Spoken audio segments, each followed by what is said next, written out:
If someone has ever called you too emotional, this video will change everything you believe about that label. I'm about to show you why your biggest emotional moments aren't breakdowns, they're breakthroughs waiting to happen. And by the way, if you've ever apologized for crying, felt shame for feeling too much, or wondered if something's wrong with you, you need to hear what I'm about to say next. Hi, beautiful soul. Welcome to Manifesting Miracles with Joelle.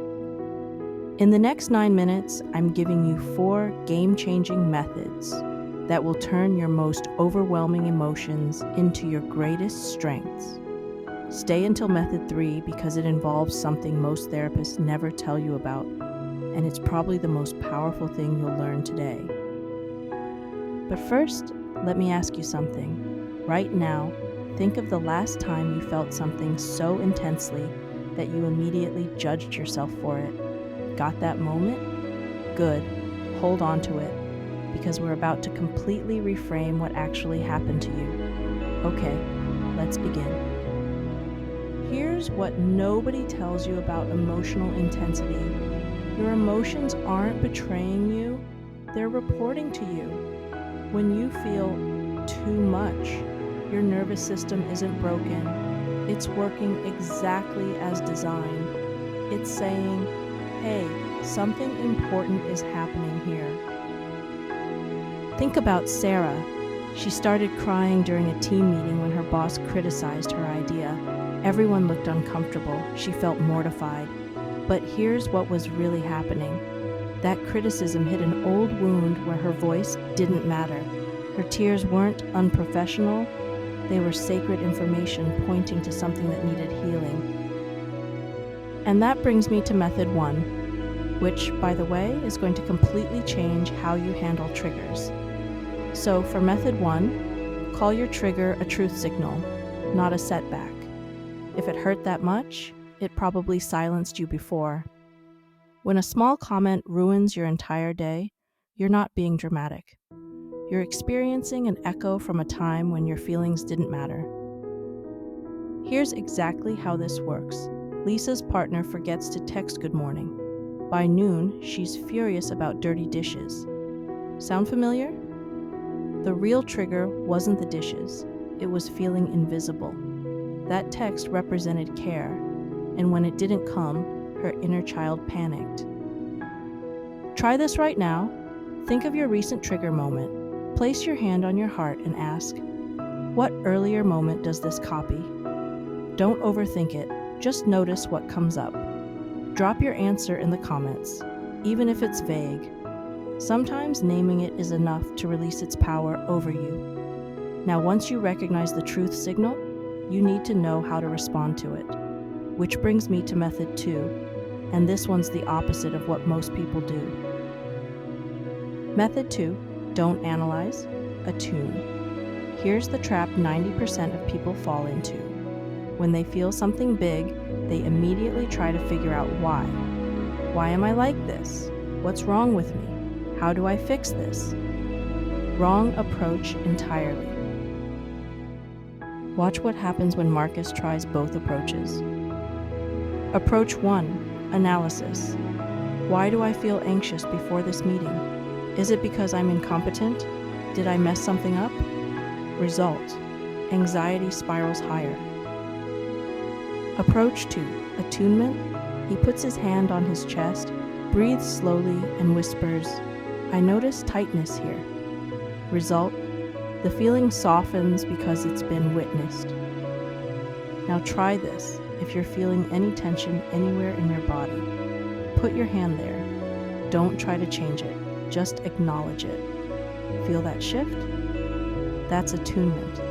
And speaking of shifts, method 3 is where things get really interesting. We're about to use something I call psychic imagery, and it's going to seem weird at first, but trust the process. Method 3, we're using psychic imagery to unlock what's stuck.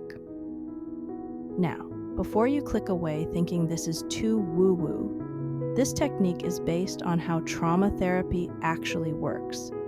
Your unconscious mind speaks in symbols, not sentences. When you close your eyes and ask what image represents your feeling, you might see water. Your emotions want to flow. Justifier, you need to reclaim your power. Fog, you're in transition, moving toward clarity. A locked door, there's a boundary that needs attention. Here's how this saved Rebecca's relationship. She kept seeing bridges in her mind during fights with her partner. At first, she ignored it, but when she asked what the bridge meant, she realized, I'm crossing from who I used to be to who I'm becoming, and I need him to meet me there. That one insight changed how they communicated forever. Try this now. Close your eyes for 30 seconds. Ask, what image shows up for my current situation? The first thing you see, that's not random, that's guidance. Share what image came up for you. I read every comment, and the symbols people get are always fascinating. It can help teach others. But here's the thing about images. They only work if your nervous system feels safe enough to receive them, which is why Method 4 is actually the foundation for everything else. Method 4, secure your nervous system before interpreting anything. This is what most therapy gets wrong. They try to analyze trauma while the person is still triggered. But interpretation without safety is just overthinking and chaos. Watch what happens when David's partner mentions moving cities. His chest locks up, throat tightens. Old abandonment wounds surface. Instead of spiraling into, what if they leave me? He does this instead. Here's an exercise I want you to try with me. Ready? Let's begin. Breathe with me.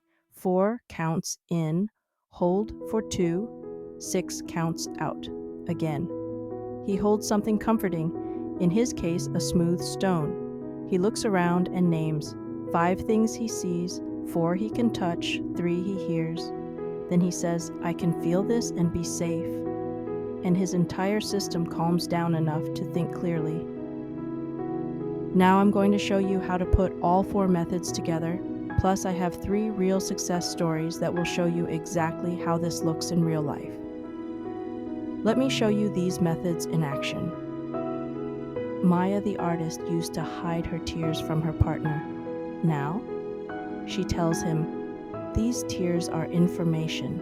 Something wants to be expressed through my art today. Her creativity exploded. She ended up creating art that speaks volumes to her customers by getting honest feedback. In the end, her business ended up flourishing as she understood what her clients loved about her artwork. Omar the executive stopped labeling his pre-meeting anxiety as weakness. He treats it as his intuition, highlighting what matters most. His presentations improved dramatically.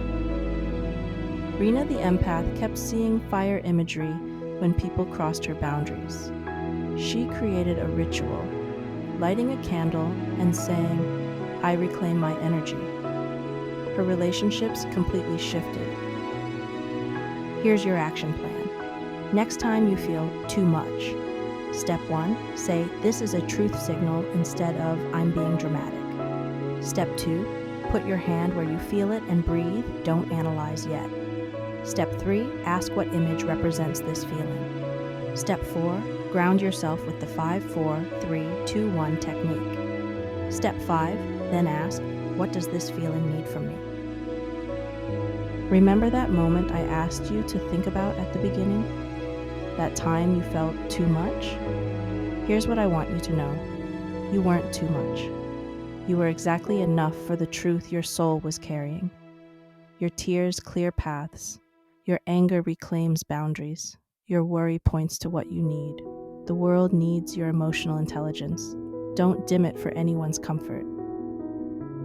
If this shifted something for you, hit that like button so I know to make more content like this. Subscribe if you're ready to stop apologizing for feeling deeply. And share this with someone who needs to hear that sensitivity is a superpower. YouTube thinks you will like this video next. Let's see if they are right. I'll see you in the next video.